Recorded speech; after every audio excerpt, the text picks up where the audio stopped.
ગઢપુર ગામધણી અભલબાપુનો પરિવાર એટલે શ્રીહરિને સ્નેહને તાતણે બાંધી રાખનાર અનાદિ મુક્તો. આવા જ દાદા ખાચરના નાના દીકરા અમરા ખાચર હતા. શ્રીહરિએ દાદા ખાચરના બીજા વિવાહ ભટવદર ગામે નાગપાલ વરુના દીકરી જસુબા સાથે કરાવ્યા. એમના કુખે મોટા દીકરા બાવા ખાચર અને નાના દીકરા અમરા ખાચર થયા. બાવા ખાચર નાના હતા ત્યારે શ્રીહરિના ઢોલીએ રમતા થકા અંગૂઠો ધાવતા. મોટા મોટા નંદ સંતો અને મુક્તોના સહવાસમાં એમનો ઉછેર થયો. અમરીશ રાજાના અવતાર સમાન અમરા ખાચર પણ નાનપણથી જ ભક્તિના અંગવાળા અને સંતો ભક્તોનો અતિ મહિમા સમજતા. નાનપણથી શ્રી ગોપીનાથજી મહારાજના દર્શન અચૂક કરવા જતા.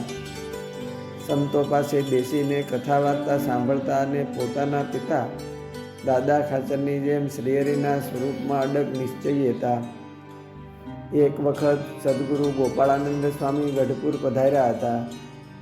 એ વખતે પિતા દાદા ખાચર એમને તેડીને સ્વામીના દર્શને લઈને આવ્યા ને કંઠી પહેરાવીને વર્તમાન ધરાવવા કહ્યું. ત્યારે ગોપાળાનંદ સ્વામીએ વર્તમાન ધરાવીને માથે હાથ મૂકીને આશીર્વાદ આપતા કહેલું કે દાદા ભગત, આ તમારો દીકરો પણ તમારા જેમ અમરા ભગત તરીકે ઓળખાશે. આમ તેઓ નાની વયથી જ મોટા નંદ સંતોના આશીર્વાદના અધિકારી બન્યા હતા. પોતે નાની વયે લાડુબા, જીવુબા વગેરે સૌ મુક્તો પાસેથી શ્રીહરિની લીલાઓ સાંભળીને જીવનભર દરબારગઢ અને મંદિરનો અતિ મહિમા સમજતા. એ સર્વે મુક્તોની ચરણરજના અનુગ્રહે મોટી વયે તેઓ મંદિરના ગૃહમાં અતિ મહિમાથી પોતાનું કેડિયું કાઢીને આળોટતા. વડીલ સંત સદગુરુ પરમ ચૈતન્યાનંદ સ્વામી પાસે તેઓ અચૂક શ્રીહરિના ચરિત્રો સાંભળવા જતા. જે શ્રીજી ચરિત્રો એ ગઢપુર લીલા નામે સંપ્રદાયમાં હાલ પ્રાપ્ય છે. પોતાના પિતાજી મુક્તરાજ દાદા ખાચર સંવત 1909 ના વર્ષમાં 52 વર્ષની વયે અક્ષરધામ સિધાવ્યા. એ વખતે અમરા ખાચર એકદમ યુવાન હતા. તેઓએ સંવત 1919ના વર્ષમાં તમામ દરબારગઢ અને શ્રી ગોપીનાથજી મહારાજનું મંદિર અને દેવોના નિભાવ સારું જમીન વગેરે અર્પણ કરીને પોતાના પરિવારને રહેવા સારું પોતાની જમીન હતી ત્યાં મકાન બનાવીને રહેવા ગયા હતા. હાલ પણ એ તમામ જમીનના દસ્તાવેજોના ચોપડે અમરા દાદા ખાચર એમ સહી બોલે છે. ધોલેરા મંદિરમાં જ્યારે ચરણારવિંદ બેઠકનો પ્રતિષ્ઠા વિધિ થયો અને આચાર્ય શ્રી વિહારીલાલજી મહારાજ ગઢપુરથી ધોલેરા પધાર્યા ત્યારે અમરા ખાચર પોતાના બંને ભત્રીજાઓ ગીગા ખાચર અને રાવત ખાચરને સાથે લઈને ગયા હતા. તે સમયે પોતે સર્વે સંતો અને મહારાજશ્રીનું ભવ્ય સ્વાગત અને પૂજન કરાવેલું.